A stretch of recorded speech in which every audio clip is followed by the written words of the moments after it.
Ahora sí, Venezuela, Colombia, Honduras, República Dominicana, Ecuador, Argentina, dije Colombia, El Salvador, México, Perú, Chile, Venezuela, Costa Rica, República Dominicana, Puerto Rico, ahí está otra vez, Colombia, Venezuela, Ecuador, así es, Nicaragua, Honduras, arriba, arriba, que ese aplauso no afloje, no está Chile, Pero pues están casi todos los países representados. Dios te bendiga, la alegría que tiene, parece un mundial de fútbol esto. Comenzamos y ahora no, estamos hace ya, ¿qué? Casi una hora adorando, cantando, celebrando en este día de primicia del Señor. Primer servicio del año Cuba, bienvenidos los cubanos. Creo que mencioné todo, no se enojen, algunos se me van, pero la mayoría. Y estamos conectados con el resto del mundo, gracias por estar ahí, Europa, Asia, África, América, Oceanía, los 5 continentes que también nos han sido tan fieles desde la pandemia que empezamos las transmisiones en vivo. Ha habido nunca menos de 40, 50 mil dispositivos conectados a la vez mientras que estamos aquí. Y después se suman miles, son cientos de miles que comen, que se alimentan, que se nutren con River y que no es un tema menor. Envían la semilla, envían la ofrenda. Sin que lo pidamos, decimos yo como ahí, dicen siempre, y ahí envío la ofrenda. Llaman durante toda la semana de todas partes del mundo a enviar la semilla para que nunca se detenga este río maravilloso. Y quiero hoy en el primer servicio del año, comenzando el 2025, agradecer a todos los que oran por nuestras familias, que oran por nuestra salud, que oran para que nos mantengamos, para que haya siempre palabra, por nuestra salud mental, aunque aquí algunos desquiciados hay. Pero bueno, por eso hay que orar por la salud mental de todos. Y lo bueno es que Dios nos ha traído hasta aquí, estamos felices. Decía recién antes de conectarme, después de un fin de año extraordinario que tuvimos aquí, con mucho overflow. Overflow es, le cuento a la gente del resto del mundo, es cuando no entran todos. Y algunos dicen, ¿y por qué no construyen algo arriba? Porque piensan que estamos en nuestros países, donde construimos 3 cosas arriba y subimos la hermana arriba y si se cae, se cae. Acá no se puede, no se puede, sería un tema de permiso, sería... Y por eso van a un lugar más grande, pues tampoco hay un lugar más grande que mañana vamos y lo compramos.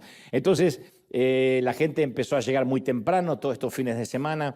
Hay familias que no pudieron entrar, les damos un Fast Pass, que es un pase para que entren al próximo servicio sin hacer las filas regulares. Aún así, el servicio del domingo pasado, entre los 2 servicios, más de 1.500 personas se regresaron a sus casas con todo el dolor del alma. No es algo que lo contamos con alegría, pero me decían hoy los pastores, teníamos que cerrar las puertas porque si no nos clausuran. Eso es lo que pasa también acá, que no podemos decir entran, no sé, 5.000 personas o 10.000 hispanos. No pasa así. No nos podemos amontonar. Entonces tenemos que hacer dentro de todo. Hay gente de pie que no debería estar, pero ya los vamos a denunciar en momentos. Pero es un placer.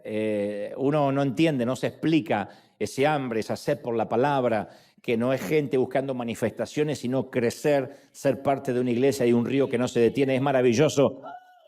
Celebramos a toda la gente aquí y del otro lado. Y antes de transmitirte lo que creo Dios puso en mi corazón y es el primer mensaje del año, quiero mostrarte rapidito, esto es 1 minuto y medio más o menos, no llega ni a 2 minutos, unos saluditos que nos quedaron colgaditos allí de nuestros amigos de Cuba, nuestra iglesia en Cuba. Va a hablar el pastor principal, nuestros abuelos que sostenemos, que les dimos esas casas y toda esa gente maravillosa. No es un anexo nuestro, pero ellos sí sienten parte de River, nosotros sí los sostenemos, sí los bendecimos. Y están esperando ellos este saludo tanto como nosotros, saludos de fin de año y de, por supuesto, de fiestas. Esto es una pequeña noticia desde la querida isla de Cuba. Ahí va. River para nosotros ha sido una experiencia tan linda, tan maravillosa, que ha cambiado nuestros corazones y nuestra manera de pensar.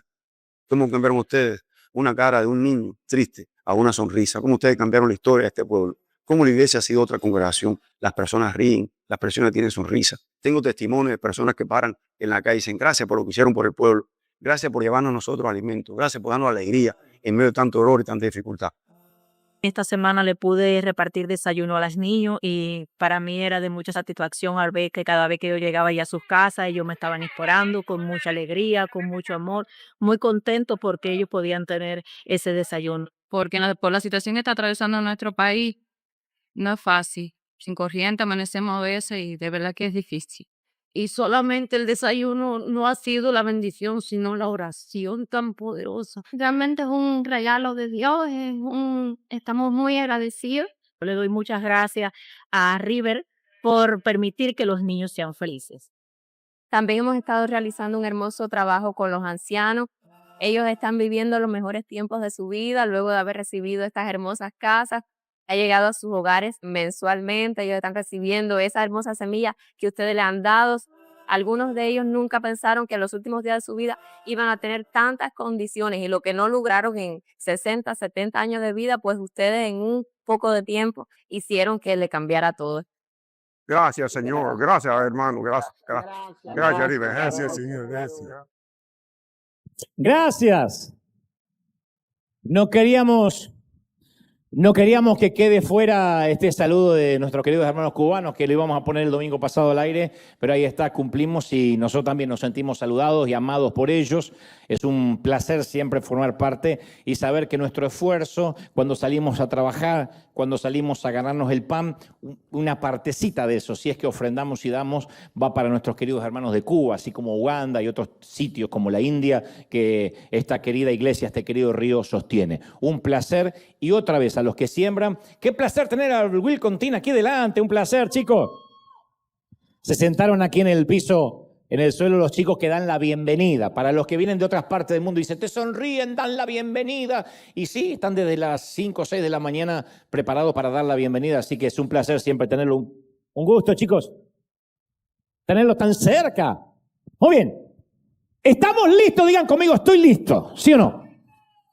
Este es el primer mensaje obviamente del 2025, y quiero que sepas que todo lo que diré hoy lo he procesado con mucho cuidado, casi de manera quirúrgica, porque amo a la iglesia y he dedicado gran parte de mi vida a servir al cuerpo de Cristo. De hecho, llevo 38 años haciendo esto y mi interés primordial nunca es herir susceptibilidades, nunca, sino ayudar a que nos liberemos de la cautividad de la religión, ayudar a que podamos ser libres de las cadenas que a veces nos atan, no nos dejan vivir la gracia de Dios.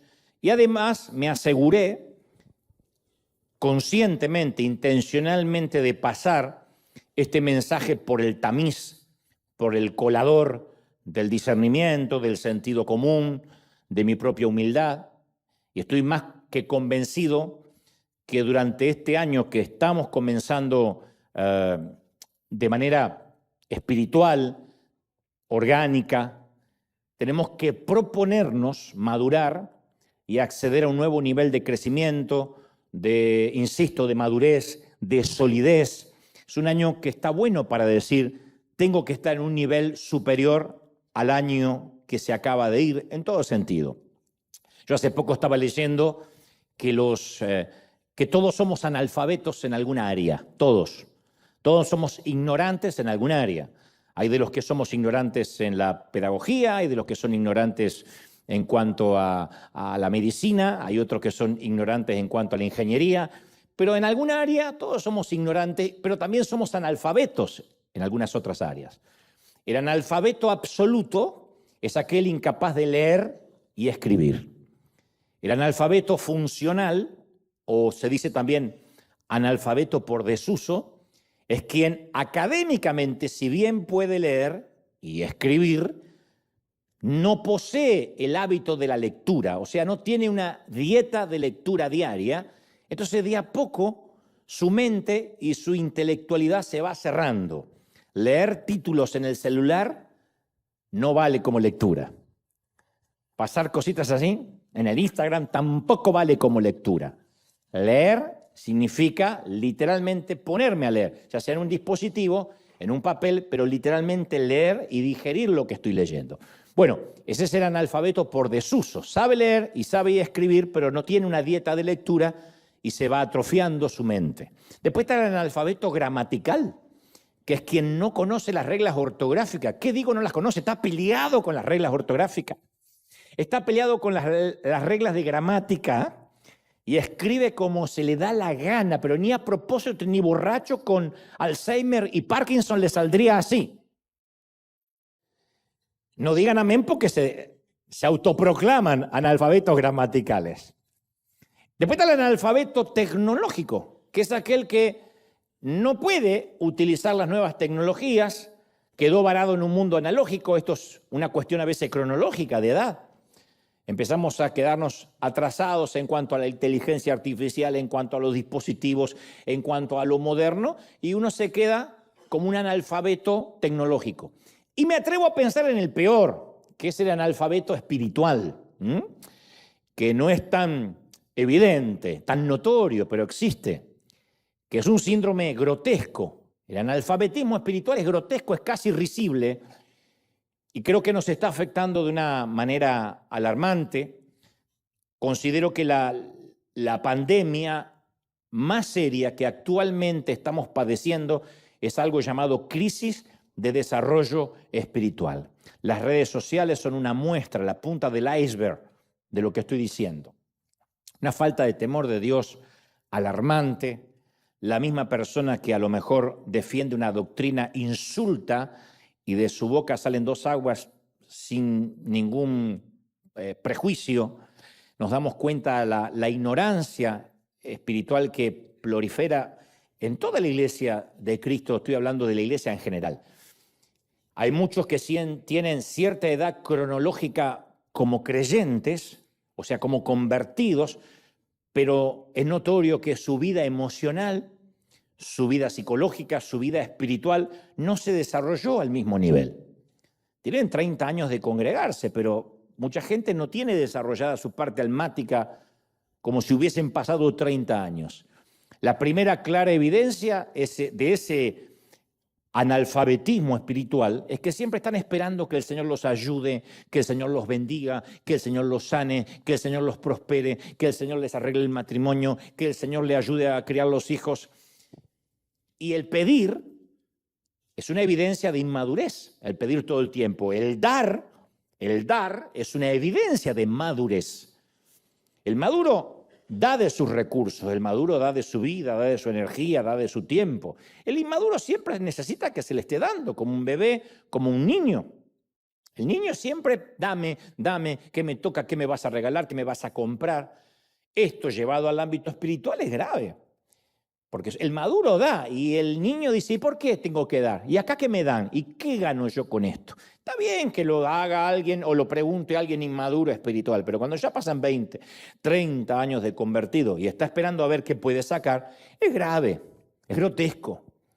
Y por lo general, quien no crece, quien se queda en ese enanismo espiritual, suele culpar a los demás de su falta de alimentación o de su alimentación, sea buena o mala. Yo creo que todos, la mayoría, en algún momento nos quejamos sobre la calidad de la predicación de la iglesia o de nuestros pastores. Hay mucha gente que dice, yo te veo a vos porque en mi iglesia no crezco, no me alimentan bien. Otros dicen, dejé de ver a Dante porque solo da leche y dulces y lo que la gente quiere oír y prefiero escuchar la palabra de fulanito. Ok, todos hemos dicho eso alguna vez. Pero si dejamos de crecer y de madurar espiritualmente, no podemos depender de que nos alimenten una vez a la semana. No podemos depender de qué prédica nos van a dar o qué canciones van a preparar en la iglesia en la cual nos congregamos. Tenemos que aprender a alimentarnos por nuestra propia cuenta durante la semana. Orar por nuestra propia cuenta. No solo esperar orar cuando todos oramos juntos. Alabar por nuestra propia cuenta, de lunes a sábado en este caso. No podemos esperar a que durante toda la vida alguien nos dé la papilla en la boca o nos haga el avioncito como cuando éramos bebés. ¡Ey! Recibo la palabra de Dios. No podemos. Un momento que hay que crecer. Entonces, tenemos que tomar este año la responsabilidad de nuestra propia salud espiritual y de nuestra propia nutrición. Yo sé que hay gente que dice, bueno, esto no es para mí, porque yo sí durante la semana oro, busco a Dios, leo la Biblia, fenómeno, entonces esta parte la puede dejar pasar, es para el otro. Lo cierto es que uno tiene que tomar responsabilidad de su propia nutrición espiritual. En el Salmo 32:8 el Señor nos dice, yo te instruiré, yo el Señor te voy a instruir. Te mostraré el camino que debes seguir. Yo te daré consejos y velaré por ti. El Señor en primera persona. Y luego agrega, no seas como el mulo o como el caballo que no tienen discernimiento y cuyo brío hay que domar con brida y con freno para acercarlos a mí. O sea, o crecemos por nosotros mismos o somos mulas y caballos. Ahora es cuando cualquiera diría, dile al que está a tu lado, eres una mula, no seas caballo, pero queda feo, no te lo voy a decir. Pero imagina que te lo estoy pidiendo. O somos mulos y caballos que con freno y brida tenemos que acercarnos a Dios, o decimos, no, yo me tengo que acercar a Dios por mérito propio. Y eso es algo que Dios nos lo tuvo que enseñar con el rigor de la pandemia mundialmente. Yo soy de los que sostiene que la pandemia tenía un propósito más espiritual que otra cosa, independientemente de los que opinan que era una conspiración, que los chinos lo inventaron para no sé qué. Yo estoy convencido que Dios lo permitió, entre otras cosas, para que nos demos cuenta que con Dios no hay testaferros, no hay representantes, no hay apoderados, y todo se resume a una sola frase: Dios no tiene nietos. Dios no tiene nietos, Dios tiene hijos. ¿Estamos de acuerdo? Dios tiene hijos. El nieto viene a que el papá le dé lo que el abuelo le dio. El nieto se sienta, hay gente con espíritu de nieto. Vengo a la iglesia para que el pastor me diga qué Dios quiere de mí. ¿Y por qué no hablas con Dios? Y no, porque no quiero hablar con el abuelo, mejor que hablo con el padre. Entonces son nietos. No quieren el compromiso de acercarse a Dios, como le dijeron a Moisés. Ve tú a la presencia de Dios y dinos qué quiere para nosotros. Prefirieron una espiritualidad vicaria, una espiritualidad prestada.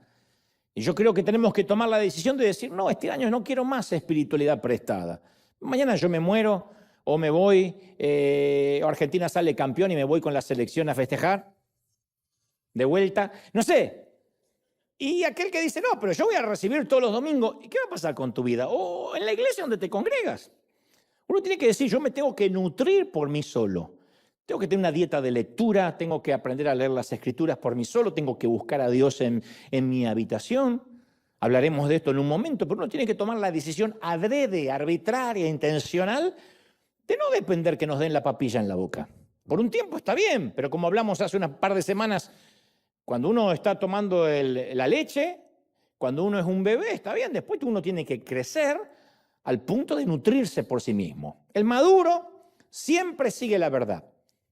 El inmaduro vive confundido, es llevado por las modas de las teologías novedosas. Esto es para que alguien diga ahí, ¿cómo sé yo que a esta altura del año soy maduro o inmaduro? Bueno, esto es un test sorpresa. El maduro tiene una vida con propósito, no sabe cómo va a llegar hasta ahí, pero tiene un objetivo. Dice, yo tengo un propósito, yo visualizo algo. El inmaduro padece de una permanente falta de dirección, no sabe para dónde va. A veces va a favor del diablo, a veces está en contra, a veces se lo choca, a veces va de compadre. No tiene la menor idea.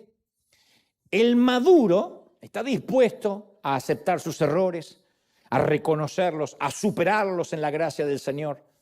Cada año se va autodescubriendo más, diciendo, caramba, tengo que cambiar esto, tengo que cambiar este temperamento, tengo que mejorar en esto otro. El inmaduro siempre está girando en derredor de un círculo vicioso de pecaminosidad, de hábitos que no logra abandonar, siempre está culpando a los demás, hasta el perro me dijo amén. Pero es un estornudo, ¿no? Es un estornudo perruno. Yo dije 2 veces, trajeron un perro, no sabía que estornudo. Y la esposa me dice, lo que tengo que aguantar, mire. El maduro tiene convicciones sólidas. El inmaduro es cambiante, va constantemente cambiando según el estado de sus emociones, porque no tiene fundamentos. Entonces, como hoy se está congregando, dentro de 2 semanas ya no viene más. No, porque me enfrié, porque no tiene fundamentos. Entonces viene cualquier vientito y ya no sabe si es cristiano. El maduro es una persona de creciente espiritualidad. No santidad, porque la santidad la tenemos por gracia de una vez y para siempre, pero de creciente espiritualidad que busca a Dios, que estudia las Escrituras, que se puede decir tiene una espiritualidad adulta. El inmaduro vive una vida de carnalidad. Su dieta bíblica es leer un versiculito, a ver qué me sale, como mucho un salmito, si es que tiene tiempo. Siempre está atado a los mismos pecados, siempre está luchando con lo mismo a través de los años. Yo siempre digo, lo mejor que te puede pasar es que estés luchando con un pecado nuevo. Pastor, estoy pecando en algo que nunca pequé. Aleluya, es algo nuevo por lo menos. Pero claro, pero uno está en lo mismo y en lo mismo y en lo mismo, en un bucle. Siempre están luchando con el tema del diezmo, si lo tengo que dar, si no lo tengo que dar, que está en Malaquía y que no está en el Nuevo Testamento, y cuánto tengo que dar del neto, del bruto, soy el bruto que no diezma. O está luchando con la puntualidad. Hay gente que lucha con la puntualidad, con el carácter, con la falta de oración. Y está bien que en un momento luchemos con todo eso, pero cuando es crónico, cualquier enfermedad que es crónica es preocupante. La segunda evidencia del analfabetismo espiritual o de esa eterna niñez es la manera en que los inmaduros son atraídos por los dones más que por el fruto del Espíritu. Si se invita, en cualquier parte del mundo, si se invita a la gente a un congreso profético, apostólico, con que digan noche de milagros, los templos se atiborran de bote a bote.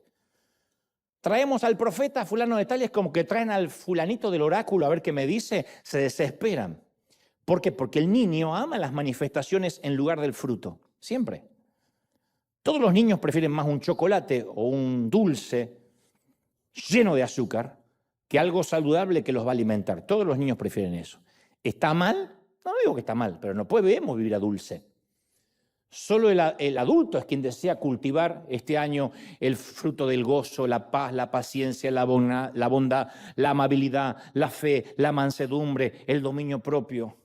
Después el niño lo que quiere es profecía, que le digan una palabrita, que le oren, que se caiga, que tiemble, porque está buscando la manifestación, el regalito, lo de afuera. El adulto dice, no, yo necesito crecer, ¿qué me importa caerme en una iglesia si no importa si me caigo, sino qué hago cuando me levanto?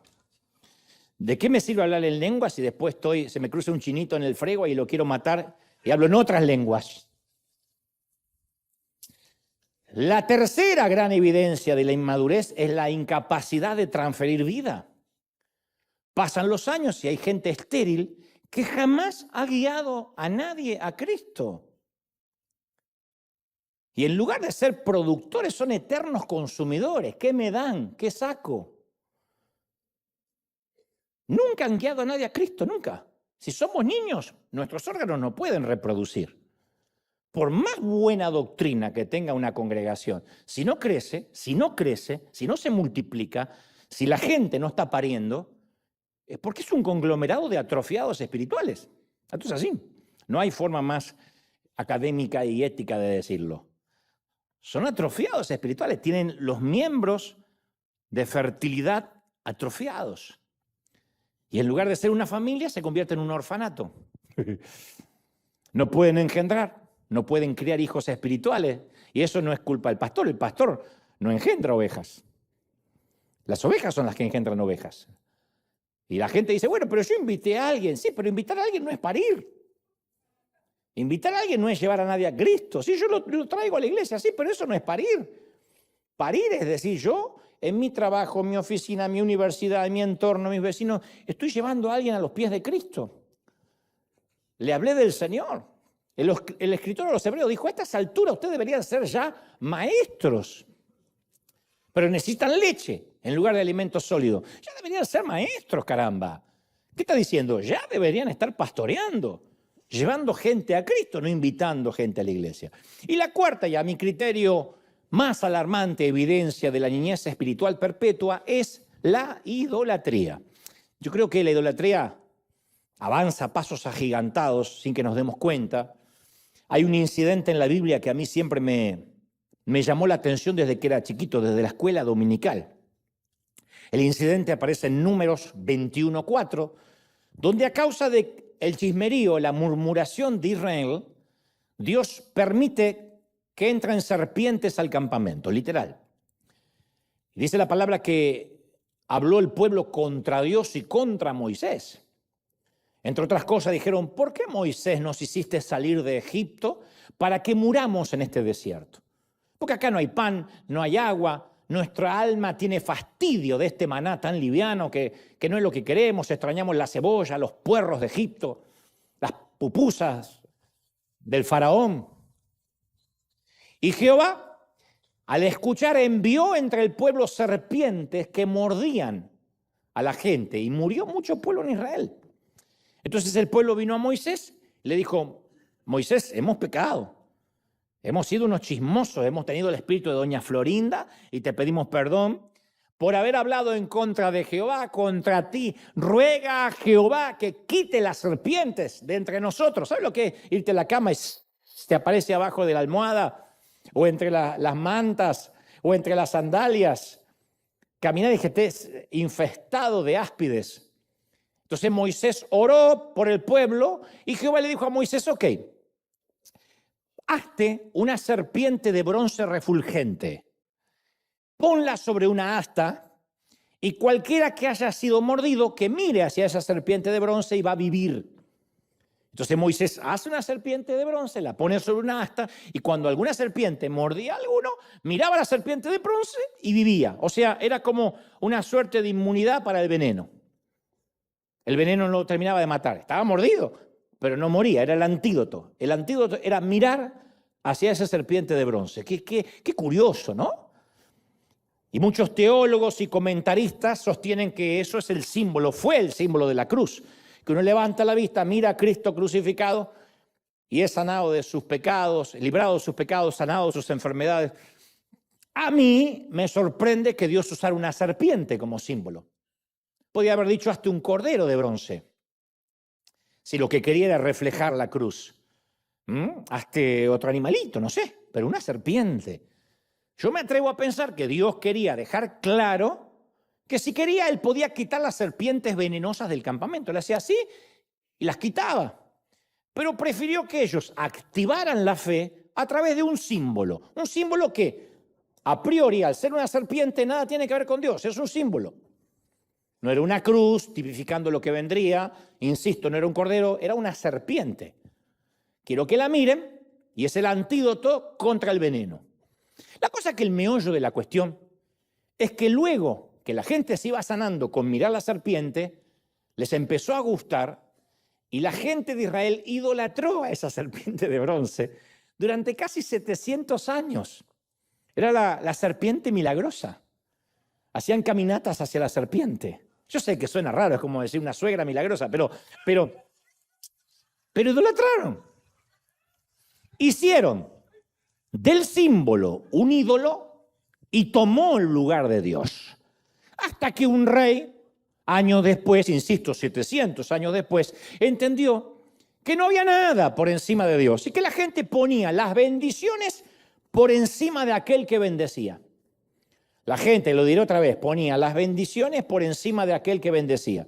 Y Segunda de Reyes, capítulo 18, versículo 4, relata que Ezequías, ese era el rey, quitó los lugares altos, quebró las imágenes e hizo pedazos esa serpiente de bronce que había hecho Moisés, porque hasta entonces, aclara el escritor, le quemaban incienso, les traían ofrenda a todos los hijos de Israel y la llamó a esa serpiente Neustán. Este rey dijo, vamos a destrozarla porque esto sirvió para una temporada, para un tiempo, no para que la adoren. Nuestra naturaleza es idólatra por esencia y por excelencia. Necesitamos tocar, todos somos como Santo Tomás, necesitamos palpar, oler. Imagínate si hoy descubrieran los restos de la verdadera cruz, si encontraran los arqueólogos un pedacito, una astilla de la verdadera cruz. Inmediatamente viaja el Papa, lo beatifica y estaríamos todos, habría un montón de gente adorando la astilla. O si encontraran algún clavo, o la corona de espinas, si dijeran, esta es la corona de espinas. Está el Santo Sudario, que se ha demostrado de que es apócrifo, que no es real, sin embargo la gente lo adora de igual modo. O el Santo Grial, imagínate que encontraran la copa que bebió Jesús en la última cena, o encontraran el mismísimo arca del pacto que Dios nunca permitió que la encontraran nunca más. Que para los que están dudando, Indiana Jones no la encontró.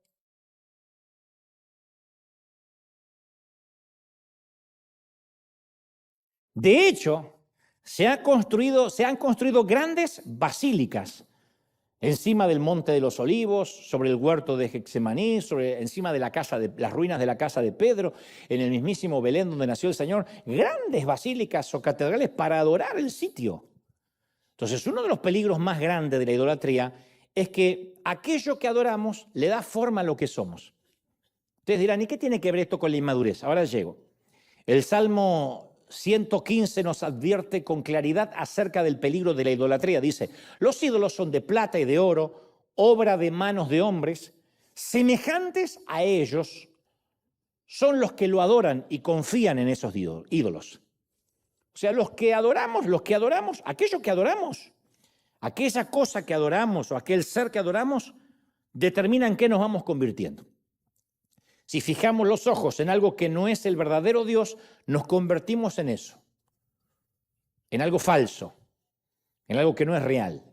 La adoración equivocada nos corrompe. La adoración enfocada en lo equivocado nos corrompe.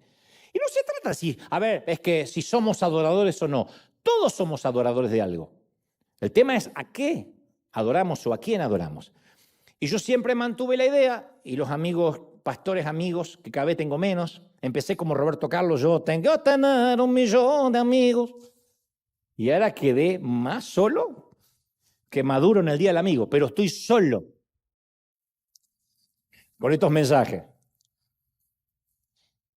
Yo sostengo que los evangélicos somos mucho o hemos sido mucho más idólatras que cualquier otra religión.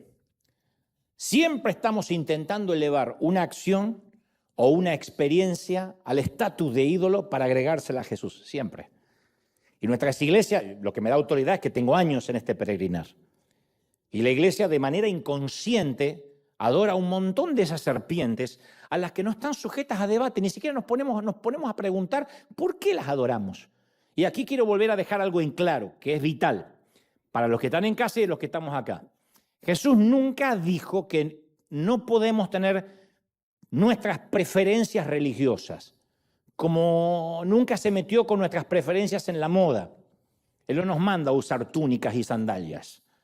Él no se mete en las preferencias, ni siquiera se mete en las preferencias románticas. Uno dice, Señor, mándame la mujer, elígetela tú. Al único que le eligió una mujer fue Adán. Y el tipo después dijo, la mujer que me diste me hizo pecar. Así que Dios dijo, no elijo más a nadie, se la eligen ustedes.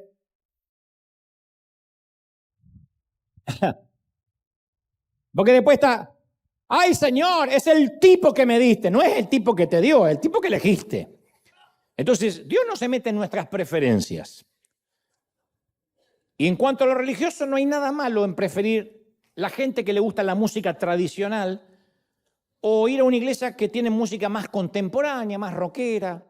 Hay gente que ama los himnos tradicionales del himnario. Yo me crié con los himnos de Sión, de gloria, de triunfo. Yo me sé cerca de 300 himnos de memoria, de tanto que me machacaron y me los hicieron aprender. Otro dice, no, detesto los himnos, yo prefiero la música más contemporánea. No hay nada malo de preferir una congregación que parece una disco con pantalla, con juego de luces, o decir, no, a mí me gusta un edificio con campanario y asientos de madera, eso de que hay que cambiar de nalga cada 2 minutos. De verdad, que tenemos el himnario en el asiento de enfrente y lo sacamos de ahí. Hay iglesias que son así. No hay nada malo que la gente diga, yo elijo los predicadores modernos, hasta para vestirse. Hay predicadores muchos con jean, chupines, aretes, tatuajes, zapatillas. Otro dice, no, a mí me gustan los clásicos. O al revés. Jesús simplemente dijo, no permitas que esas plétoras o ese crisol de preferencias y tradiciones se conviertan en leyes o doctrinas que otras personas están obligadas a obedecer si quieren seguirme a mí. Eso es lo que dijo el Señor. Tus preferencias no son doctrinas, Yo cuento hasta el hartazgo esto y lo diré otra vez. Mi primer pastor, el pastor alemán, don Carlos Blenich, que actualmente está en la presencia del Señor, él era un gran teólogo, pero empezó a envejecer, lógicamente, como nos va a pasar a todos, a ustedes antes que yo, de manera lógica, pero ¿está mal envejecer? No, está mal creer que Dios envejecía con él. Y él se volvía senil y pensaba que Dios también tenía senilidad. Y empezó a decir lo que le gustaría que Dios dijese. Entonces la música que a él no le gustaba, él decía que era la música que no le gustaba a Dios. Los instrumentos que él detestaba porque le molestaba a sus oídos, decía, eso es del demonio. No, no era del demonio, no le gustaba a él. Seguramente no estaba el reggaetón, pero hubiese dicho, odio esa música sintética, la hubiese odiado. Entonces, de una forma u otra, uno se puede lucir muy moderno y muy cool y aún así ser un legalista. Yo puedo predicar con jeans modernos, chaquetas de cuero, hacerme un tatuaje. Eso no me va a hacer un tipo abierto. Yo puedo verme más moderno, pero si discrimino y segrego a los que usan corbata o a los que se visten formalmente, sigo siendo un legalista, nada más que con chaquetas Zara o John Barbatos, pero sigo siendo un legalista. Entonces, cuando tomamos una preferencia y lo convertimos en algo fundamental o en una doctrina, eso es adorar a una serpiente. Algo que es para un momento, o en todo caso una preferencia, o sirvió para una temporada. De hecho, hay algunas de esas serpientes a las que adoramos que están tan arraigadas y las hemos alimentado tanto que ya son anacondas. Y una de las santas anacondas de la inmadurez, la santa anaconda de la inmadurez, o una de ellas es el método, las tradiciones, la vieja manera de hacer las cosas, a las que erróneamente a veces las llamamos la senda antigua. No, es la antigua manera de hacer las cosas. Cuando fuimos a África, por lo menos cuando me tocó ir la primera vez a Uganda, nos sorprendimos con los grandes que son las frutas, los plátanos. Todo era grande. Dije, menos mal que los supositorios los traje de Buenos Aires.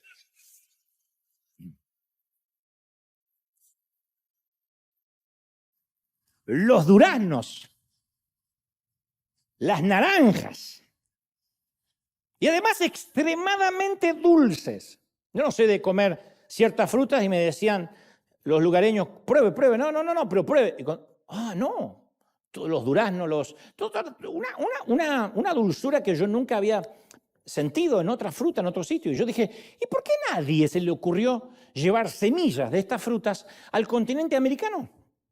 ¿Por qué no llevarlas a Argentina? Pensé. Y alguien me dijo, para que en América crezcan frutos como aquí, tendrían que llevar nuestra tierra también, tendrían que llevarse nuestra lluvia, nuestra humedad, nuestra temperatura, o sea, tendrían que llevar todo África a su país. Y de hecho algunos se colaron diciendo, y llévenos a nosotros también que vamos a cuidar la fruta. Lo mismo sucede cuando tratamos de trasplantar y traer las manifestaciones del Espíritu Santo de la iglesia primitiva a nuestro tiempo, pero sin traer el clima de amor, de obediencia, de crecimiento que tenían los apóstoles. Queremos las manifestaciones, queremos decir como Pedro, no tengo plata ni oro, pero lo que tengo te doy, pero no queremos traernos el carácter, el clima de obediencia y de fe de los apóstoles. O sea, queremos el mismo crecimiento, pero a fuerza de anabólicos o repitiendo métodos. Hechos 19:13 hay un episodio que hiela la sangre. Dice que había exorcistas, ambulantes judíos, exorcistas, que intentaron invocar el nombre de Jesús sobre los que tenían espíritus malvados. Y decían, os conjuro por Jesús, el Jesús que predica Pablo. Pero el espíritu malo les respondía, a Jesús conozco, a Pedro también, a Pablo también. ¿Y ustedes quiénes cuernos son? Y el hombre en el cual estaba el espíritu malo se lanzó de un salto sobre ellos, dominándolo pudo más que ellos, de tal manera que estos exorcistas huyeron de aquella casa desnudos, avergonzados y cubiertos de heridas. ¿Por qué? Si reprendieron demonios en el nombre de Jesús y en el nombre del Jesús que predicaba Pablo. Porque verán, el procedimiento y el método eran correctos. El nombre invocado era correcto. La doctrina era correcta. ¿Y por qué no funcionó? Porque el demonio se les tiró encima. Porque pensaban que el secreto era repetir una fórmula, un método hacer que la misma fruta de África creciera acá, en lugar de tener una relación con Jesús. Y el milagro lo produce la relación, no el método. ¿Estamos de acuerdo, sí o no? Si no tenemos relación con Jesús, uno puede repetir, zapatear, hacer chiripiorca, no va a pasar nada. Yo tenía 14, 15 años en una iglesia pentecostal y no hablaba en lenguas. Y yo me sentía frustrado porque sentía que me faltaba algo. Y entonces un día fui a las hermanas diaconisas de la iglesia y le dije, necesito hablar en lenguas. Y la hermana me dijo, no te preocupes, sentate ahí que te lo damos. ¡Oh! Tenían la franquicia las señoras estas y yo no sabía. Y digo, ¿cómo no se me ocurrió pedirlo antes? Y le digo, ¿y cómo funciona esto? Me dice, mira, nosotros te vamos a orar en el oído y vos tenés que decir alabanza. Eso, sí, pero alabanza, alabanza, alabanza, alabanza, rapidito, rapidito, hasta que se te vaya trabando la lengua. Alabanza, alabanza, alabanza, alabanza, alabanza, alabanza, alabanza. Vamos, largue, largue, largue, alabanza, alabanza, ahí va queriendo, va queriendo, va queriendo. ¡Meta! ¿Quedaba sordo o hablaba en lengua? Porque te gritaban acá. Yo pensé que era eso, un método. Digan que después el Señor en su misericordia me bautizó con el Espíritu de verdad. Pero yo andaba con mi lengua. Y venían predicadores con lenguas más sofisticadas y yo las iba copiando porque decían, usa la manga larga, Rambo agarra la bazuca. Y yo las copiaba y me las aprendía, usa la manga larga. Ustedes dirán, qué falta de respeto. No, yo quería con un método intentar lo que tenía que lograr con relación. Entonces el milagro no lo produce la serpiente, lo produce nuestra fe en Dios. Adorar a la serpiente es una bobería, es una falacia. El milagro no estaba en la serpiente, era levantar la vista creyendo que esa era la orden que había dado Dios. ¿Hace sentido, sí o no? Pero el caso es que hay muchas serpientes de bronce a las que nunca examinamos de manera objetiva. Y esas santas anacondas pueden tomar muchas formas, pero son muy fáciles de ubicar, responden a una pregunta. La pregunta es, ¿por qué estamos haciendo esto? Y si la respuesta es del tipo, y bueno, porque siempre lo hicimos así, entonces es una anaconda. Si la respuesta es, bueno, porque así siempre se hizo acá, sí, pero ¿por qué? Y porque se hace así, pero ¿por qué? ¿Es efectivo? ¿Fluye de una relación con Dios o lo hacemos porque estamos acostumbrados? Es muy probable que eso sea una serpiente a la cual adoramos sin sentido. Y le añadimos después al Evangelio algo que es cultural. Y no está mal porque cada país tiene su cultura, pero lo predicamos y lo reverenciamos como si fueran términos bíblicos. El Señor no nos va a juzgar en el cielo por la cultura. El querido José Luis Rodríguez, el Puma, a quien tenemos una amistad de hace muchos años, cuando él se entregó al Señor hace muchos años, y esto lo suele contar él fue a una isla de Nueva Guinea a predicar, y cuando se para, él cantaba y predicaba, y cuando se para a predicar ve que la mayoría de las mujeres estaban con sus senos al aire, como algo normal. En esa isla es normal. Entonces él le dice, pastor, yo no voy a poder cantar así. Dígale a esas mujeres que se cubran. Y el pastor le dice, no se atreva a meterme el mundo en la iglesia. Porque resulta que quienes se cubrían eran las prostitutas. Las que amamantaban, las que eran madres, señoras del hogar, se descubrían, esa era parte de su cultura. ¿Cómo Dios va a juzgar a esas mujeres algún día en el cielo? Ay, ustedes andaban con todo al aire al infierno. Ahora, noten que el pastor dijo, no me meta el mundo en la iglesia. ¿Cómo cubrirlas? Se cubren las prostitutas. En su cultura es completamente al revés de lo que uno pensaría. Ahora, ¿está mal? No, Dios conoce las culturas de cada país, de cada nación. El tema es cuando de esas culturas hacemos una doctrina universal. Y como dijimos una vez en un mensaje, si esta doctrina no sirve para esa nena que se llamaba Shakira en Uganda, si no sirve para la nenita que está, si esto que predico acá, si Dios, y la palabra que hoy tengo es, Dios te va a dar un Tesla, ¿cuánto atrapan su Tesla? Si esa palabra no sirve para la nena que está en Uganda, que no tiene para desayunar, no es palabra de Dios. No es una palabra universal, no es el Evangelio de Cristo. Pero forzamos las cosas, y como decía este querido pastor alemán, no está en la Biblia, pero debería estar. Se ve que a Dios se le olvidó de ponerlo. Entonces yo hoy quiero enumerarte algunas de esas santas anacondas y la manera en que las vamos incorporando a nuestras vidas. Alguna vez yo hablé de esto y creo que es ideal repetir algunos conceptos al inicio de este año para que después no haya confusión a lo largo y en el trayecto de estos 12 meses. Y quiero dejar claro por enésima vez que todo lo que voy a enumerar no significa que esté mal, no significa que sea del diablo o que esté en contra.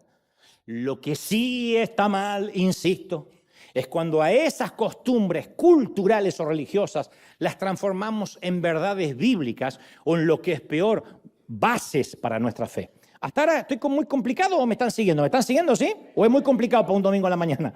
¿Me sigue? No está mal. Lo que voy a decir no está mal. No quiero que delante está en contra de esto y de... No. Lo que digo es, lo que está mal es cuando lo transformamos en una doctrina. No es una doctrina, son preferencias. La primera de ellas, por ejemplo, si yo dijera, el Señor dice que para predicar hay que vestirse de negro. Y yo siento que los que no están vestidos de negro se van a ir al infierno, así que todos los que están de otro color, al infierno. ¿Estás loco? Pero que a mí me gusta vestirme de negro. Y bueno, pero no es bíblico. Y está bien que te vistas de negro, yo me visto de amarillo. El tema es que no me exijas que me cambie de color porque eso está en la Biblia, porque no está en la Biblia. Ese es el punto que quiero sostener. Y la primera de esas costumbres las incorporamos apenas llegamos al Señor. Muchos me suelen criticar, no suelen criticar, porque ustedes también son culpables, que a veces termino el mensaje y según ellos, alguien me dijo hace poco, dejas, Dante, cientos de frutos sin recoger. ¿Cómo cortó la transmisión y no hizo el llamado? Me lo dicen siempre. Porque no solo hacer el llamado de pasar al altar o de repetir una oración. Altar, digo siempre, en primera instancia no existe más, ya no hay más altares físicos. En la dispensación de la gracia no hay más altares físicos. El velo del templo se rasgó en dos y aunque muchos se empeñen en consagrar un simple púlpito de madera o una plataforma, el único altar es nuestro corazón. No hay otro altar. Este es el altar. ¿Estamos de acuerdo? Este es el altar. Después este es un edificio. Todos los templos, las arenas, son edificios. Cuando nosotros nos congregábamos en los hoteles no podemos decir era un lugar santo. Era el Marriott, era el Hilton, era lo que era. Nosotros, los santos, nos congregábamos ahí, los santificados por la gracia. ¿Estamos de acuerdo? ¿Sí? El asunto es que como yo a veces no hago la invitación oficial, muchos creen que yo no presenté el verdadero evangelio. Y a mí se me ocurre que muchos no predican a sus vecinos porque dicen es que no sé cuándo hacerle repetir la oración. Pensamos que para predicar hay un método. Imagínate que Jesús al finalizar el Sermón del Monte dice, mientras Judas toca cuán grande es él. No es que estoy comparando a David Leiva con Judas, pero bien podría caer el ejemplo por las veces que sube tarde. Mientras que Judas toca el teclado, si tú quieres ser mi discípulo en esta mañana, quiero que levantes tu mano para que yo pueda verla. Veo esa mano atrás. ¿Habrá alguien subido al árbol que no se anime? Veo aquella mano, allá, detrás de la higuera veo una mano. Veo dos manos detrás de la montañita aquella. Ahora, por favor, mientras Bartolomé canta un especial, los que levantaron la mano quiero que pasen al altar y mis amigos María, Marta y Lázaro, identificados con una credencial, le tomarán los datos para que no vuelvas a escaparte nunca. Uno cree que hay que ofertar a Jesús así, al estilo Jesús martes con descuentos para jubilados en Ross, como que... Y eso es porque malinterpretamos Apocalipsis 3:20, que dice, yo estoy a la puerta y llamo. ¿Cuántos evangelistas, por eso decía al principio, yo me incluyo en esta torpeza, hemos cometido la falacia de usar ese verso, el Señor está a la puerta llamando, para pintar un cuadro patético de Jesús parado delante de una puerta, tiritando así como un homeless, déjame entrar a tu corazón. Como que desde Belén nunca más pudo entrar a ningún sitio. ¿Y qué decimos los evangelistas? Dale una oportunidad a Jesús. Ábrele tu corazón. Dale una oportunidad a Jesús. ¿Quién necesita la oportunidad? ¿Jesús o el pecador? ¿Cómo dale una oportunidad a Jesús? Dale una oportunidad, pobre Jesús. El pecador es el que necesita la oportunidad. Y las palabras de Jesús en Apocalipsis, yo estoy a la puerta y llamo, no es para los perdidos, es para su iglesia. Era la Odisea. Jesús está fuera de su propia iglesia, que usa su nombre y está llamando para entrar en la iglesia que usa su nombre. Por eso dice al final, el que tenga oído, oiga lo que el Espíritu dice a las iglesias, no a los perdidos. Aparte, para los pecadores el asunto es exactamente a la inversa. Jesús no está fuera llamando para entrar. Los pecadores están fuera de su reino. Y ellos pueden tocar toda la noche, como hicieron las 5 vírgenes insensatas, y Jesús quizás no los deje entrar mientras no cumplan los requisitos de tener las lámparas encendidas, el corazón contrito y humillado. Es Jesús el que nos deja entrar a su reino. No es que le damos una oportunidad al pobre homeless. La cosa es que después que ofertamos a Jesús como si fuera un producto de Herbalife, nada más que Jesús no causa diarrea, pero recíbelo.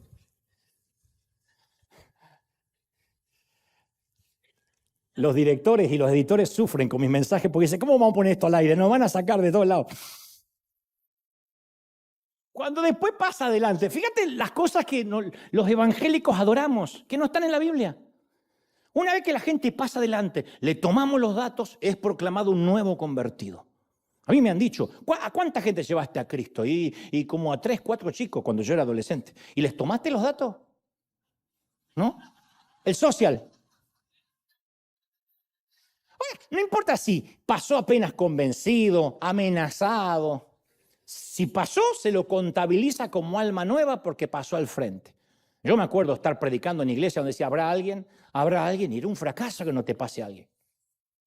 Llévate a alguien que le pagás para que pase, para que se entregue.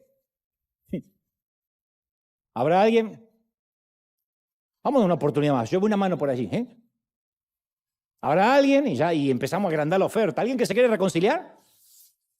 ¿Al que le duele la panza? ¿Alguien que quiera pasar? Porque necesitamos decir, acá está el fruto. Y capaz que aquel que el Espíritu Santo redargulló en el asiento no pasó, creemos que se fue sin Cristo. No, se fue sin dejar los datos, que es diferente. Pero no se fue sin Cristo. ¿Cuánta gente hay que está recibiendo a Cristo en sus hogares y no está pasando ni está aquí presencialmente? Y una vez que pasó adelante, nuestra segunda santa anaconda es que repitan la oración de entrega. Porque esto lo basamos en Romanos 10:9. Si confesares con tu boca que Jesús es el Señor y creyeres en tu corazón que Dios le levantó de los muertos, serás salvo. Entonces hacemos que la gente repita, que confiese como si fuera una abracadabra. Pero olvidamos la parte que dice, y que creyera en su corazón. No es la boca solamente. Que creyera en su corazón. El Señor dijo, este pueblo de labios me adora, pero su corazón está lejos de mí. Durante toda esta gira que yo hago, que se llama Presidente, al final de la conferencia yo le digo, no esperes a que yo te haga repetir una oración, porque te estaría insultando la inteligencia. Háblale como un padre. Si te dijera qué decir, ya no sería una oración, sería un rezo. Y las mejores oraciones pocas veces son formuladas dentro de las paredes de una iglesia. Las más sinceras son hechas en los pasillos de hospital y en los cementerios. Y que yo sepa, ahí no hay curas, ni rabinos, ni pastores para guiar a nadie. Entonces no vamos a encontrar nada parecido en la Biblia, ni en los escritos o en las biografías de la historia de la iglesia, algo de que repitan conmigo. Nunca Jesús hizo repetir nada a sus discípulos, repitan detrás mío. Él quería que lo sigan detrás de él, no que repitan. Jesús prefiere ver a un solo convertido en vez de un océano de gente que repite como loro. Te acepto. Yo he tenido gente que la veo. Te recibo en mi corazón. ¿Qué se piensa? ¿Que es una abracadabra? Y cuando uno trata de imaginarse a Jesús usando esos métodos, nos parece ridículo. Decía, no, Jesús no haría eso. Y yo no lo haría. ¿Por qué lo hacemos? Entonces, después de todo eso, llega otra serpiente de bronce a la que idolatramos, que es el programa de seguimiento a los nuevos convertidos. La gente está harta que la sigan. Lo sigue la migra, lo sigue la suegra, lo sigue... Y ahora te sigue la iglesia. De verdad. Hay gente que ha venido aquí escapando de una iglesia. ¿Y por qué viene? Porque me siguen. Vamos a Jesús otra vez. Jesús no tenía un equipo de discípulos que llamaban durante la semana para consolidar a alguien. No había. Al contrario, ¿qué se le decía a la gente? Que lo sigan a él, a Jesús. Nunca fue de puerta en puerta buscando al tipo que sanó la semana pasada para compartir otra parábola con él. Santiago, ¿le tomaste la dirección al joven rico y los datos? Andrés, ¿me lo visitás la semana que viene? Nos conviene tener un rico en el ministerio. Parece que el tipo se ofendió. Vamos a llamarlo durante la semana y le explicás mejor lo que quise decir. No es nada personal. Es como que Jesús tenía la actitud de, si quieren vida, van a tener que venir y seguirme a mí. Es más, subía los requisitos de admisión. Deja que los muertos entierren a sus muertos. Abandona todo lo que tienes y sígueme. En River no seguimos a nadie porque entendimos, bueno, tenemos un seminario virtual para quienes lo desean, un equipo de pastores, pero no le mandamos el FBI ni la migra espiritual a nadie. Y esto lo hacemos porque no subestimamos lo que el Espíritu Santo hace. No queremos hacer el trabajo del Espíritu Santo, a menos que estén solo convencidos.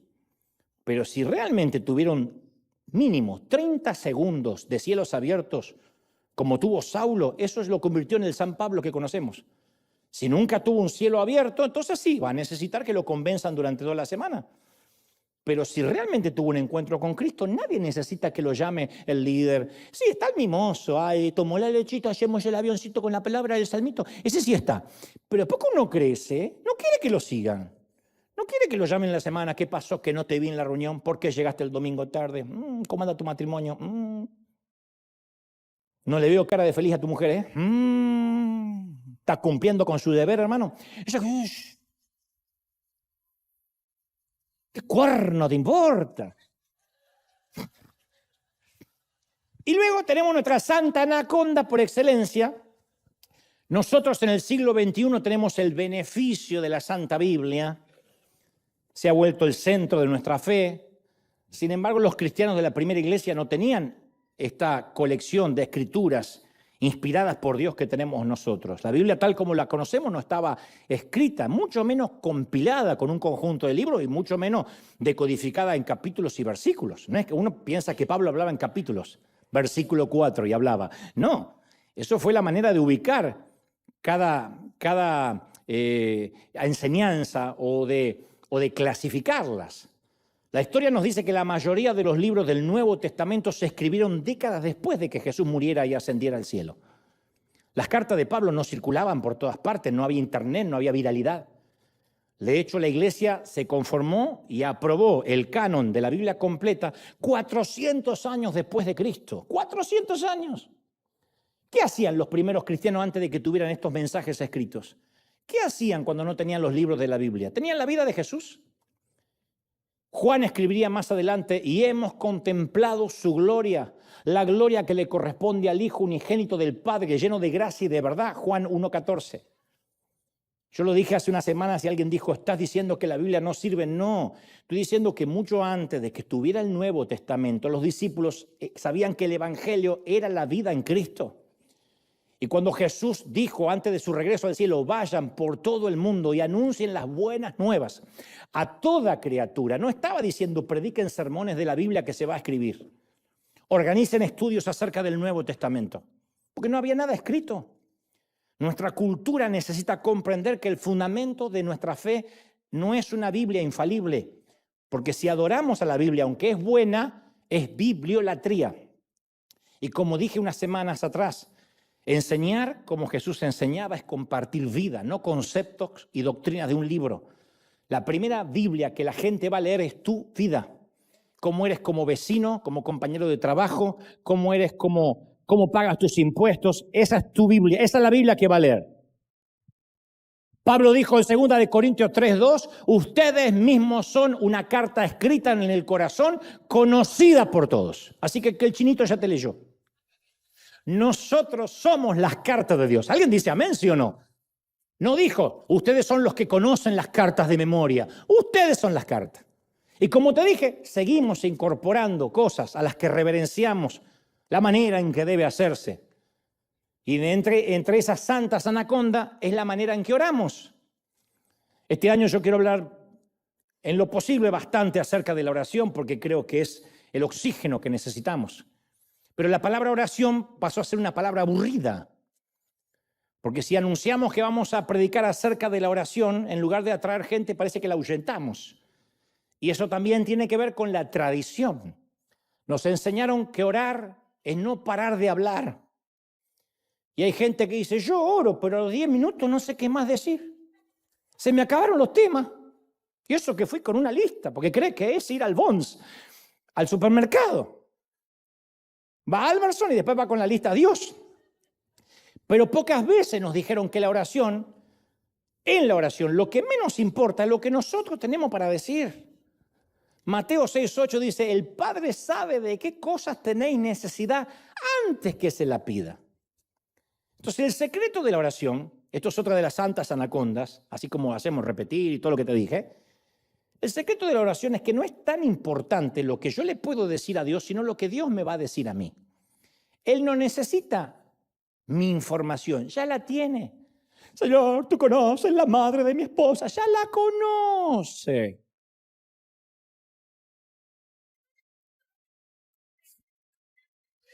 Yo soy el que necesito estar informado de Dios.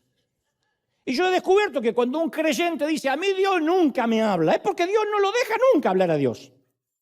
Es como la mujer que dice, mi esposo no me habla, pero cállate, mujer, y escúchale la voz. Dios no me habla. ¿Y lo dejaste hablar a Dios? No, nos arrodillamos, hacemos un monólogo, decimos amén y nos vamos. Padre celestial, en este momento vengo a tu presencia, te alabo, Señor Jesús. Amén. Y Dios nunca pudo hablar. Porque creemos que Dios es un contestador automático. Usted se ha comunicado con el contestador de Dios. Por favor, a partir de la señal, sea breve y deje un mensaje. ¡Pip! Padre celestial, acá estoy dejando un mensaje. No es su contestación. Es un diálogo, no un contestador. Entonces nunca nos quedamos en silencio para poder escuchar. Yo hace unos años tuve un desayuno con el fundador de esta congregación, Juan Carlos Ortiz, y entonces íbamos a orar por el desayuno y él me dice, ¿por qué oras con los ojos cerrados? No sé. ¿Y cómo te podés inspirar en la oscuridad? Déjame que ore yo. Señor, qué bellísima tostada. Y qué buena mantequilla, y qué café con leche nos vamos a tomar. Y empezó a mirar todo. Yo estaba así. Me dice, ¿dónde leíste que hay que cerrar los ojos para orar? Y me di cuenta que en el archivo de mi mente, en la concordancia de mi mente, no pude encontrar ningún lugar en la Biblia que nos instruyera a cerrar los ojos para orar. Es más, la Biblia señala lo contrario. David vivía orando porque oraba con los ojos abiertos. El Salmo 121:1 dice, a las montañas levanto mis ojos. O sea, no era Stevie Wonder.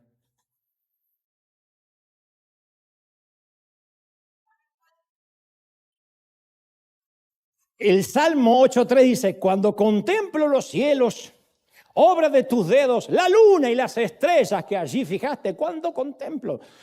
La última oración de Jesús en Juan 17:1, él eleva una oración levantando los ojos al cielo, dice. Pero nos enseñaron que para orar hay que cerrar los ojos. Por eso algunos entran en trance, gritan, hacen cosas raras. Se olvidan que están rodeados de gente. ¿Qué pasó? O le gritan a Dios como si fuera sordo. ¡Padre! Porque si vos estás sordo, no él. O cambiamos la voz. Señor Jesús, Dios de las luces. Ahora, si estamos solos y queremos salirnos de la realidad que nos rodea, está bien cerrar los ojos al reino visible para sumergirnos en el reino invisible. A veces está bien. Si uno está orando en el closet, en el ropero, hay un momento que después de mirar los mismos zapatos te da ganas de dejar de orar. Está bien que cerremos los ojos, pero en algunas ocasiones cerrar los ojos está bueno para escudriñar lo profundo de nuestro ser, para exponerlo ante Dios. Pero para orar no necesitamos necesariamente gritar, ni temblar, ni cambiar la voz. Podemos ser normales como cualquier hijo que le habla al Padre. Imagínate que tu hijo te habla como le hablas a Dios. Papi querido, vengo ante tu presencia, poderoso mexicano. Gran argentino de las luces, campeón del mundo. ¿Está loco? Y Ortiz me decía, si salís a caminar por California, solo de ver las montañas nevadas, los parques, vas a tener miles de motivos para orar y agradecer a Dios. Y por orar con los ojos cerrados y conforme a la tradición es que tenemos un vocabulario limitado para hablar con Dios, porque no vemos su creación. Entonces el vocabulario se va atrofiando, nos volvemos analfabetos. David dijo en el Salmo 152, alábenlo por sus proezas. ¿Qué quiere decir alabanza? Es el reconocimiento de virtudes. La palabra alabanza intrínsecamente en sí misma no es alabanza. Las alabanzas no son las palabras aleluya, gloria a Dios, te alabo el Señor, amén. La alabanza es la declaración de sus proezas. Supongamos que yo voy a un concierto. Cuando termina el show, me acerco al cantante y le digo, te alabo, te alabo, te alabo, te alabo. Me va a preguntar, ¿por qué me alabas? Tengo que alabarlo por algo, tengo que darle una razón. No, lo alabo porque su voz me pareció extraordinaria, me pareció una increíble interpretación. Entonces nuestras palabras religiosas a veces se transforman en cajas de regalos vacías. El rótulo dice regalo, pero al abrirlas no hay nada. Mucho del griterío que a veces hacemos son cajas vacías. Una caja vacía siempre hace más ruido que la caja llena. ¿Cuál es el regalo? ¿Qué es? ¿Dónde está? ¿Por qué le estamos alabando? ¿Qué envuelve nuestra oración y nuestra alabanza? ¿Qué envuelve? Gritar, te alabo, Señor, no es una alabanza. Otros decimos, aleluya. ¿Aleluya por qué? Ustedes dirán, bueno, los ángeles dijeron aleluya. Sí, pero en Apocalipsis 19:6 dijeron aleluya porque el Señor nuestro Todopoderoso reina. O sea, le leyeron la tarjetita, pero le dieron también el regalo. La alabanza, la adoración, la oración subraya virtudes, proclama hechos, admira las proezas, las grandezas, definiéndolas a solas o en público. Eso es alabar con entendimiento, adorar con entendimiento. Le adoro por esto y por esto y por otro. Es como cuando algunas damas dicen, voy de compras. Debe haber acá damas que dicen, yo voy de compras. Y el marido dice, ¿llevas dinero? No, no, no, porque no voy a comprar nada. ¿Pero a dónde vas? De compras. ¿Y qué vas a comprar? Nada. Porque para ellas ir de compras no es lo mismo que comprar. Y para muchos, venir a alabar a Dios no es lo mismo que alabar. ¿Por qué cosas alabamos? Porque si no estamos entregando cajas vacías sin nada dentro. ¡Aleluya, aleluya, aleluya, aleluya! ¿Pero por qué? Por eso nos deprimimos después, porque no sabemos cuáles son sus grandezas. Por eso que a los 10 minutos no sabemos qué decir cuando vamos a orar. Padre, te alabo, Señor, te alabo. ¿Te alabo por qué? Si tan solo uno empieza a pensar en su salud, ya tiene 20 minutos de oración. Te alabo por mis músculos, porque me pude levantar, por mis extremidades, por mi mente, que todavía se mantiene bien, y ni hablar de la alimentación, y también porque me siento calentito en invierno, y por mis hijos. Hay tantas cosas que uno puede alabar, pero el analfabetismo por excelencia es repetir frases. Yo reconozco, ya voy a terminar casi, que yo manejo un pobre inglés básico. Mi nivel de inglés es nivel Kimosabi. Yo hablo en inglés y traducido al español es yo, querer, hotel, noche, una, comida, no reserva, please. Pero cuando alguien me saluda, how are you? Yo respondo con un acento casi perfecto, very good.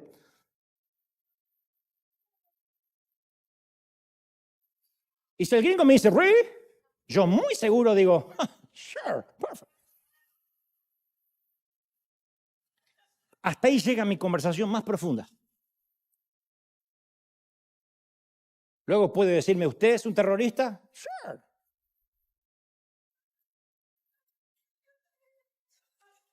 Y eso sucede con muchos creyentes. No saben lo que dicen, repiten lo mismo. No manejan el idioma de la oración o la alabanza, solo dicen palabras que aprendieron en la escuela religiosa. Aleluya, gloria a Dios.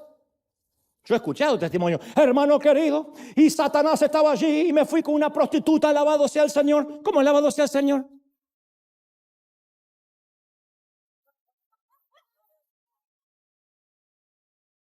Y estaba drogándome, bendito sea el Cordero. No, ¿cómo bendito sea el Cordero? Te estaba drogando, desgraciado. Por eso no pueden mantener un diálogo profundo con Dios.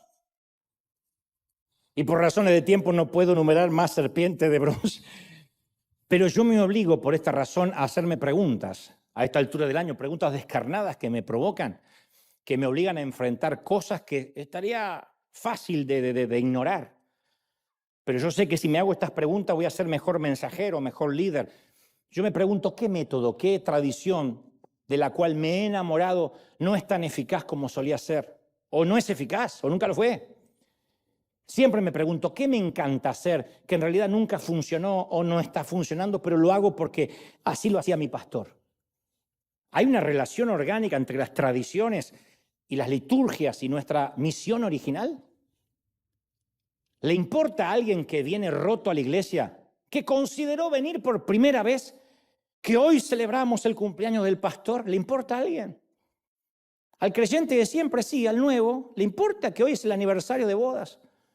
Traemos a veces con forces a alguien a la iglesia, finalmente nos dijo que sí.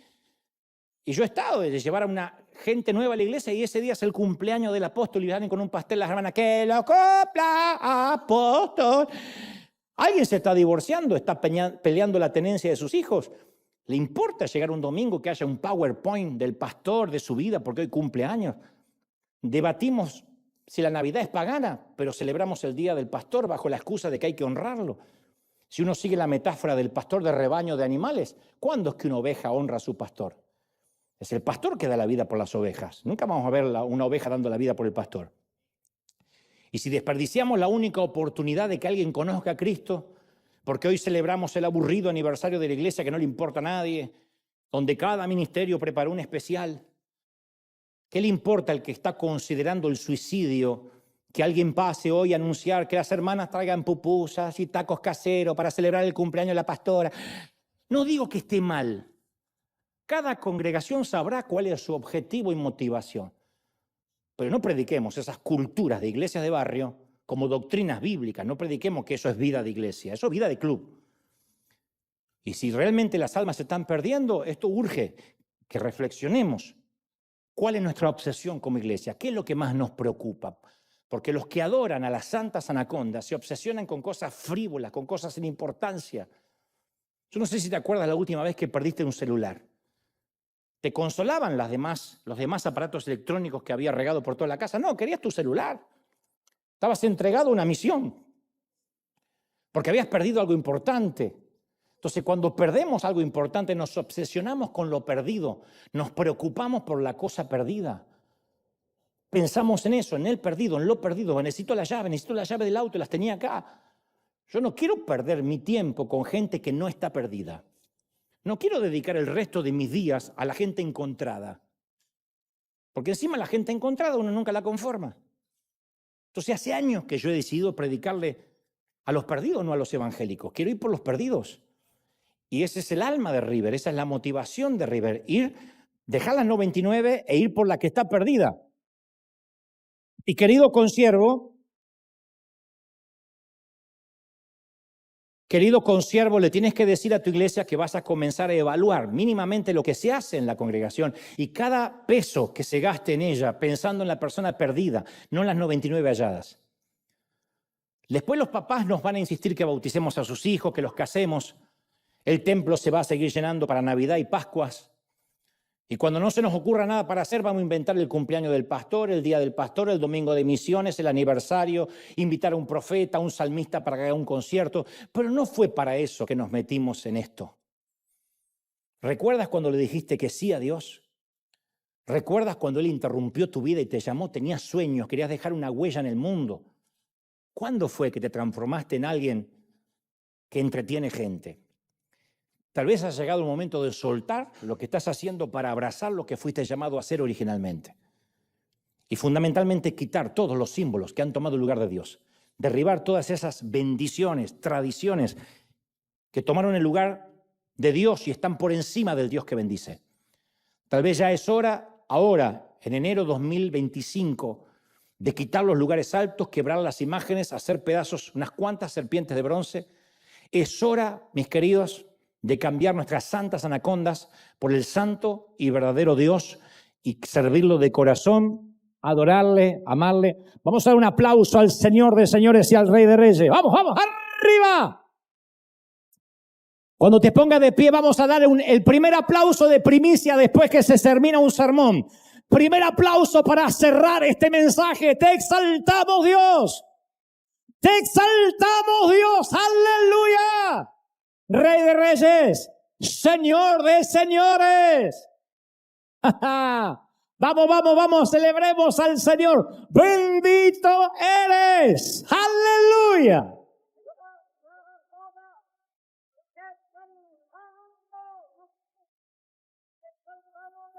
Arriba, arriba, arriba, arriba, arriba, arriba. Se ha liberado algo en la atmósfera. Puedo sentir el ruido de cadenas de cautividad que están cayendo. ¿Lo pueden sentir, sí o no? ¿Te animas a levantar las manos al cielo y con los ojos abiertos? Así, gracias por este arena maravilloso. Gracias por esta gente, por estos hermanos en Cristo que nos has traído etnias, razas diferentes.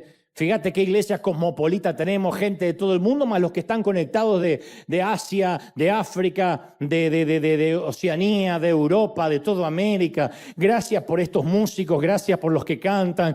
Gracias, Dios, porque tenemos un sitio cómodo. Gracias, Dios, porque este lugar es nuestro, completamente pago. Gracias, Dios, porque el banco no los puede quitar. Dios sí, pero no el banco. Gracias, Señor, porque nos has traído con salud. Porque puedes ver, mal o bien estás viendo. Porque puedes estar parado sobre tus extremidades, o la mayoría. Porque respiras, porque sobreviviste a la pandemia. Gracias por haber sobrevivido a la pandemia. Somos sobrevivientes de una guerra bacteriológica. Sobrevivimos el 2020, el año en el cual vivimos en peligro. Y estamos aquí, nos ha traído el Señor casi 5 años después de la pandemia. Y nos ha traído con bendición, con salud. Gracias por la palabra cada domingo. Gracias porque siempre hay pan en la casa del pan. Gracias porque siempre nos nutre, nos alimenta, nos exhorta, nos redarguye. Y no nos vamos con culpa, nos vamos con deseo de cambiar, de mejorar. Nos vamos aferrándonos a la gracia. Gracias, te doy gracias al Señor por ti, hermano, hermana. Doy gracias al Señor por conocerte, por saber que siempre estás, por tu siembra, por tu semilla, por tus oraciones que nadie parece que ve. Pero caramba, que eso se recoge en los cielos con cáliz de plata. Que ese libro de memoria de los cielos toma en cuenta cada oración. Te bendigo. Suelto sobre ti la mayor bendición que Dios tenga para un ser humano en la tierra. Bendigo tu entrada y tu salida durante el 2025. Bendigo tu bendición que te alcance hasta en las fronteras. Bendigo el fruto de tus manos, el fruto de tu vientre, mujer. Tus pies, tus suspiros más íntimos. Te bendiga Dios en la ciudad y en el campo. Te bendiga Dios a la mañana al levantarte y tu último pensamiento antes de irte a descansar. Bendiga Dios tus hijos, los futuros y los que tengas. Y los hijos de tus hijos. Bendiga Dios tu salud. Bendiga Dios todas tus cosas. Bendiga tu hogar, tu empresa, tu compañía, tus estudios, tus momentos de oración, de ayuno y de búsqueda, tus momentos de ira, que también sean bendecidos para que no peques. Te bendigo y que la bendición sea mayor que todos los años que has vivido. En el nombre del Padre, del Hijo y del Espíritu Santo seas bendecido, River. Amén y amén. ¿Cómo te ama el Señor, princesa? ¿Cómo te ama, príncipe? Arriba ese aplauso, firme como talón de oso. Hasta el domingo que viene. Bendecido para bendecir. Chao.